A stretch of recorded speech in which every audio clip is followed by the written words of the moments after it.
তবে বন্ধুরা, আমার আসামের মুসলমান মানুষকে একটাই অনুরোধ করি, আপনারা ইডিএফ কংগ্রেস বাদ দিয়ে ডাইরেক্ট বিজেপি হয়ে যান। আমার মুসলমান মানুষকে অনুরোধ করতেছি, কারণ সরকারের পক্ষে থাকা ভালো। আপনারা আমার খারাপ পানগা, আমি নিজ কথাটা কয়ে দেবো, আপনারা আজকের গুণে বিজেপি হয়ে যান আর বিজেপি সরকারের পাশে থাকেন। বিজেপি সরকার যা কয় তার কথা শুনেন, আপনারা বিজেপি হয়ে যান। মনে করেন যে 15-20 বছরের জন্যে কংগ্রেস সরকারের দেশে হবে না। ইডিএফ হোক কংগ্রেস হোক বাদ দেওয়া ডাইরেক্ট বিজেপি হয়ে যান। হিমন্ত মামার পক্ষে থাকেন, হিমন্ত মামাক সাপোর্ট করেন। আপনারা বিজেপি হইয়া কাম করেন।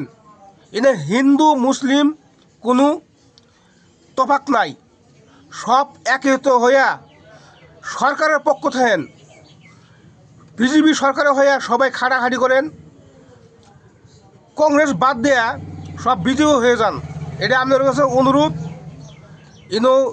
ইনে কেরা মিয়া মুসলমান কইলো, কেরা মিয়া কইলো, কেরা কি করলো, এনে সব বাদ দেন। আপনারা সবাই আইসের গুণে বিজেপির হয়ে কাম করেন, বিজেপির হয়ে প্রচার চালান। এটা আপনাদের কাছে অনুরোধ। দেশে থাকবা চাইলে, দেশের শান্তি চাইলে সব বিজেপির হয়ে খাড়েন, বিজেপি ভোট দেন। এটা আপনাদের কাছে অনুরোধ।